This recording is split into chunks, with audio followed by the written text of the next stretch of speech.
Okay, everybody, welcome to the Push Play It Forward team downline call. It is February 16, 2017. So glad you guys are here tonight. I love that we are doing these calls monthly. It's almost a month and a half into the year already. We're in the middle of Team Cup, and it's kind of crazy because this month is so freaking short, right? So we're more than halfway through the month. I know a lot of you guys have been really teaming up and working really hard together. So I wanted to give some shout outs to some people that I know are like leading teams. And definitely today, I wanted to give a shout out to Sarah. She's on the call today. Sarah has been on and off in the business for quite some time, and she has completely stepped up like crazy for the Team Cup. Just recently really put herself out there. She's taken a whole new approach to the business as far as coming in and just being herself. Because I think what happens to us guys is sometimes we come into this business and we try to be carbon copies of other people. We look at coaches probably like me and Amanda and Lindsay or whoever you're following, and you try to sometimes mimic what they're saying. And Amanda's probably going to talk a little bit about that today. So I won't get into too much detail, but honestly, like Sarah really realized that about herself, and she's come out in a whole new way and just started being herself. And I'm just really proud of her, so I wanted to give her a shout out. And you know, there's a million other things, but that's who I wanted to give a huge shout out to today. And I also just wanted to say, you're welcome. Oh, that's cute. Good, you should. But you know, all I would say, guys, is as we enter the end of the Team Cup and the end of the month, we have that group going. We have the new coach group going. So if you're a new coach on this call and you are struggling with like just conversation in general, objections, you know, not knowing what to say, not knowing how to compare prices, or you're getting a lot, post it in the group, because you're going to get a lot of different perspectives, and you're going to really start to learn by like just putting it out there. You know, we're not going to give you the answers, but we're going to help you understand how to kind of dissect it and say it the way that you need to say it, and hopefully come across to people. So don't be shy and don't be fearful of hearing the word no, because sometimes it means no, not right now. And I love my team. We've been really honest and open. So you guys have been awesome this month. With that being said, I wanted to go ahead and talk about our guest speaker. So we have Amanda. We're on the call tonight. And for those of you that don't know Amanda, she is actually my coach. She adopted me. All right. So I want to give you guys just a little bit of backstory for those of you that don't really know who she is or how she falls, but you probably have seen her name somewhere in your back office, or you followed her or seen her tag me in something or whatever. So Amanda is my coach's coach. And Amanda is probably one of the biggest reasons why I am still around as a coach. She was one of the coaches in my first challenge group. I joined a free clean eating group a long time ago in 2014. And she was one of those people that I was like, wow, what is this girl doing? So of course I went and creeped on her profile, and I'm like, holy crap, like she's in Vegas at this thing called Coach Summit, and she got a picture with Autumn Calabrese. And I'm like, who is this girl? Like, she must be really important. Anyways, Amanda is so humble. She would never think that about herself. And once I signed up to be a coach, when I was doing Getting Started Right, Amanda was on my 3-way call. And I remember her asking me my goals and asking me, you know, and I knew nothing about business. I just wanted to help people. I didn't have a huge why. I was just like, I don't know, what, you guys make money? Like, I'll make $50 and I'll be happy. But Amanda is one of those people that you should, if you don't follow her now, you want to, because she's come so long in this business and she knows a lot. She's got a full-time job. She's a star diamond coach, which means that she has diamonds on her team, kind of like me. And then she, you know, she's just very caring and giving. So Lindsay is her coach. That's kind of where we fall. So when you see that I'm close with Lindsay and Amanda, is because I leaned on them really hard, because obviously I don't work with my coach directly. And so you're going to get a wealth of knowledge tonight. I hope you have your pen and paper out. She's also going to tell you how she's a Success Club All-Star legend, which is a big deal. And that's pretty awesome to be in this company because you get a lot of perks. But with that said, she's going to talk about owning it tonight and how to really, you know, use your belief in yourself and be the coach that you kind of always dreamed of, and you know that's deep down inside of you. All right. So thanks, Amanda, for being here, and I will hand it over to you. Aw, thank you, Kylie. I had no idea about the Coach Summit thing. So that was so cute, like that you were watching me there. I don't remember that. So that's awesome. Thank you so much. It's been a whirlwind of 3 years. So I'll give a little bit more of my story just for those of you that don't know me. I'm Amanda. I am 38 and I am single and live in Chicago. So I may live a different life than some of you, but that is not mean much because I am a pretty busy girl with a full-time job as a director of innovative learning for a school district currently, and a pretty busy social life. So this business has made my life it's changed my life tremendously in many, many, many, many, many ways. But I'll get a little bit more into that kind of in the belief, I guess. But I joined the business back in 2013. Gosh, that seems so long ago when you think now it's 2017. It was October 2013. Lindsay is my coach. Lindsay was posting about a clean eating group. My best friend at the time was fighting cancer and was learning all about food, like alkaline levels and acidity and just like anything. She was in remission at the time, and anything she could do to eat better and kind of fight off that horrible disease. And so when I saw my friend Lindsay posting about clean eating, I was like, oh, this is a great way for me to learn more like Carrie is. So I joined the group. So that was a free group, and I changed many things, just like swapping things out. Many of you have probably either been in a clean eating group or run one yourself. So just the little things that you learn that like you take with you. And so I then joined one of her paid groups, I guess you would say. She told me, you have to have a fitness program in Shakeology to be in my next group. And I was like, nope. I'm like, I'm not drinking that Shakeology stuff. I've done that already. And I already have Turbo Fire. I just want the accountability. Can't I just be in? Well, of course, Lindsay lets me in. So, because back in 2011, I was actually a coach, which is funny. When P90X came out, I signed up as a coach, but I never did anything because I didn't even know who my coach was. And she wasn't relatable to me. And so I never did anything. I basically just did the programs, drank Shakeology for a little while, and then quit it all because I was a quitter back then. So that will explain a little bit moving forward.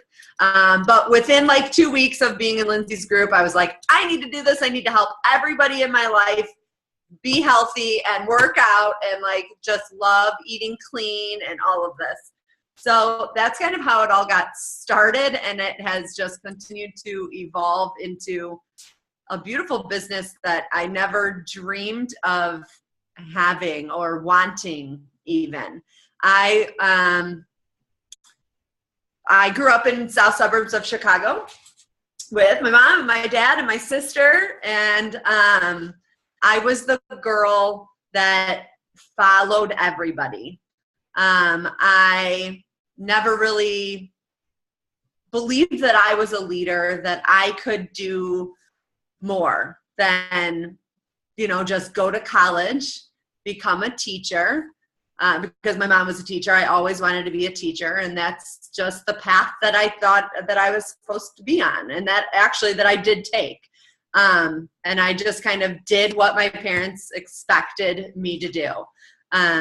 That is changing a lot at 38 years old, which is crazy. But I just always did what you're supposed to do, right? I don't know if any of you were like that. I was the girl that didn't get in trouble in school because I just did what you're supposed to do, because that's just how life was in my house. I grew up with a mother and grandmother who were extremely critical of many different areas in my life, which I think lowered my self-esteem a lot, made me not believe that I could do more than what just you're supposed to do. Not only were they critical of, just my weight, but how I spoke, what I did, who I talked to, who I hung out with, boyfriends, friends, families, just extremely critical of just many areas of life. And I know now that it was all out of love, of course, but then it was just like, oh, would you just shut up? Like, just let me live my life. I'm talking back in middle school, high school, even college, when you do not want to listen to your mom, let alone your grandma. Like, come on. You're like, no, my friends are awesome. My boyfriend is the best thing in the world. I'm going to do what I want. But I did what I want, but I didn't, because I still was like, well, I got to do what I'm supposed to do. I can't get in trouble for the most part. I did rebel a little bit, but I never got caught. That was my sister, who is actually on the team too. You guys will probably meet her at some point. Her name is Sheila. She was the one that got caught in all the things she did. She was probably more the one that would just like go do whatever. But I think a lot of that criticism from them still to this day lingers with me. And I don't talk about this a lot, but when I was thinking about what to share with you guys tonight, that just kept coming up.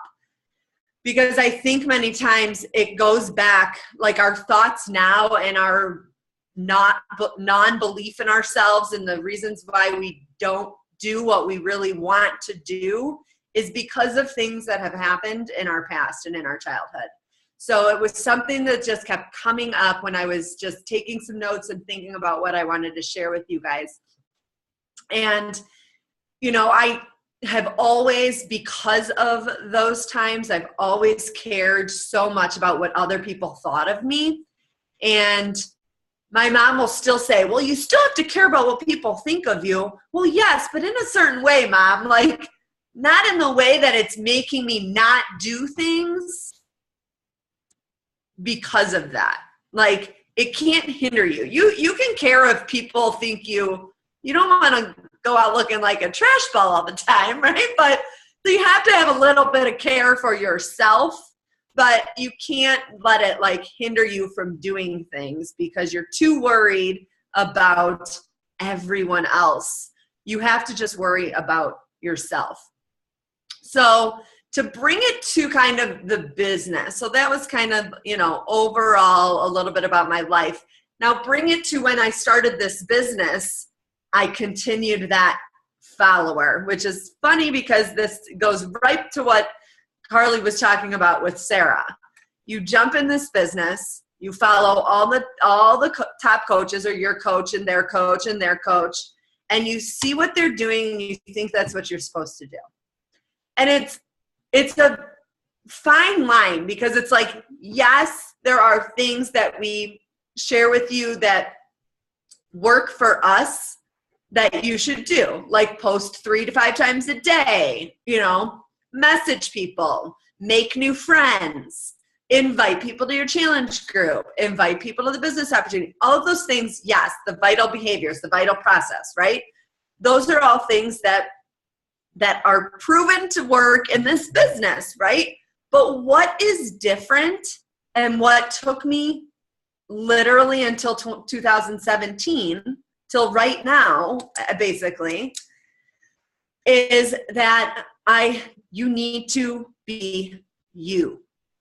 And I don't think I was not always me, because I was me, but I was, so the first 2 years of my business, and yes, I'm a Success Club All-Star Legend. I've hit Success Club for 37 months. So I'm not saying that I haven't been successful in the business, but in the sense of speaking to one person rather than everyone. And I'm going to talk about that a lot, because that has been huge for me, because I'm single, and most of my, I'm going to call them clients, just challenger, whatever you want to call it. I'm going to use the word client, but it's a however you customer, client, challenger. Many of my clients are moms because many people in my age range are moms. And so I kept saying to Lindsay, and Carly's heard this before, and I just don't know who my target market is or who I should be talking to because I'm talking to moms, but I'm not a mom. So like, how can I be relating to these people? And how can I, so I was like looking too far into who I should be talking to. And I think I'm getting a little ahead of myself with you guys, but I will come back to that. And so the first 2 years of my business, I was just talking to everyone like Lindsay was, and like Christina was. Christina's Lindsay's coach, and all of the top coaches that I was following, I was basically just mimicking what they were doing, which I'm not saying is a bad thing, but I wasn't putting myself into it. And I could tell that. I don't feel like I'm a strong writer, so sometimes when I'm posting, I'm like, oh, what should I say? Oh, let's see what they said. Oh, that sounds good. Let me say that because, yeah, that sounds good. But it might not have always been me. And so the first 2 years of my business, it worked. And then last year, I felt just stuck. I had a year of just, it literally was like just a stagnant year. Like I literally, I think, made the exact same salary. My team rarely grew. I have always run a challenge group every month. So that was the one thing that was consistent. I wasn't power houring regularly. I was always doing the two things that I did always do was personal development and run a challenge group. But like leading my team I was struggling with that because I just didn't feel like I was being a leader. There's a lot behind that because I think I didn't believe in myself. I didn't believe that I could. I wasn't sure if I could continue building this business because I was comparing myself, honestly, to everyone else and where everyone else was and what everyone else was doing. And I finally got to the point that it was like, no, screw it. You need to be you. You have a huge gift to share with people. And so do each one of you. And so that's what I want you to understand is that you have a gift. Whether you understand it or believe it yet, you will. You are an expert at something. What you need to do is figure out what that is. What is it that what is it that makes you different from me and different from Carly and different from Colleen and different from Sarah and different from Amy? We all need to be 10% different than each other. We're all Beachbody coaches, right? So if we're all posting about Beachbody, Beachbody, Beachbody, and no, we don't all have the same friends, but I guarantee your friends have more than one Beachbody coach that they see on their wall every day. They're not joining Beachbody.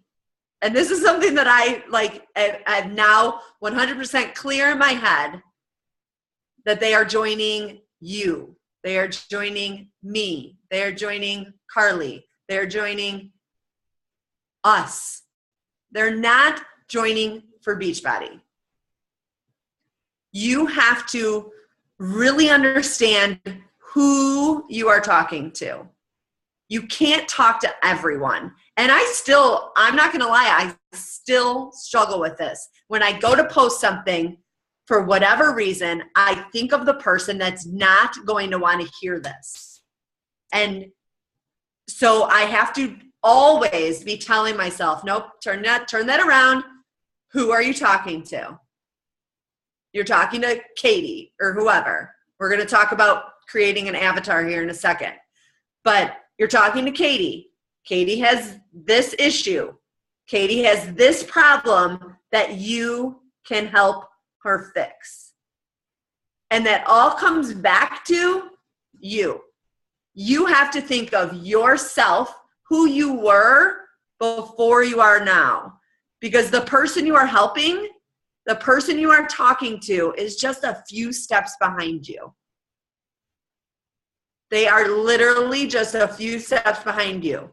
So who were you 6 months ago? Who were you a year ago? Who were you 2 years ago? Where were you? Were you the girl who was 10 pounds overweight? Were you the girl who ate lean cuisines every day? Were you the girl who tracked her calories on MyFitnessPal, but then went over every day, but then still tracked every day and didn't understand why nothing was happening? So we're going to do a little exercise here in a second to help you narrow this down. But you need to be you. You need to own you and what you're good at. You are an expert at something. And that word, I don't really love the word expert sometimes because you don't want to come off as cocky, oh, I'm an expert at blah, blah, blah. But you do need to come across like you know your shit because you do. Whatever your shit is, you got to know it. Sorry. I hope you guys, I know Carly swears, so I shouldn't be sorry. Because when you're talking to everybody, guys, you're literally talking to nobody. Carly and Lindsay are really good at speaking to they're really good bloggers, really. If you read any of their really long posts, they're really good bloggers. Carly and Lindsay write this much. But what I'm going to caution you as a new coach, especially, is, and we heard this a lot at Coach Camp, right, Colleen, is you have to be careful as a new coach not to write a really long message because you haven't built your following yet. You don't have your people that are your lifers that are following you. So they're not going to read your big long post. You've got to get them with your quick little hooks. You're right? You're hooking them in. You're getting them excited. You're getting them to know you. You're getting them to know who you're talking to, because it's okay if so-and-so Lisa doesn't want to ever join you. She doesn't have to, because there's a million other people out there. The biggest thing people get scared of when they're narrowing their niche and they're being specific and talking to that one person, they get scared that they're making their fishbowl smaller, right? That they're not going to have as many people. When in reality, you're actually going to be hitting more people because it's actually going to resonate with them and they're going to understand what you're talking about, because it's going to actually relate to them and it's going to make more sense to them. Whereas if I'm just posting about core to force every day and Shakeology every day, and you have to be more specific than that. So we're going to get into that. So with that, we are going to try to help you identify who your ideal client is through a few different things. And I'm going to give you, maybe, you can kind of take little notes as I'm talking. So I'm going to give you some examples as well. And I have a document that I am going to share with you that will help with this as well after the call. So a little bit extra for you guys to know. So I'm I can't see right now. Hang on, let me see how I can do this. Okay. Want to see both. Can you share? Are you going to share your screen? I guess I could. I wasn't going to. I was you don't have to. I just thought you were. No worries. Oh, yeah. I just wanted to see this screen and another screen. So, finding your avatar is a lot like dating. Okay.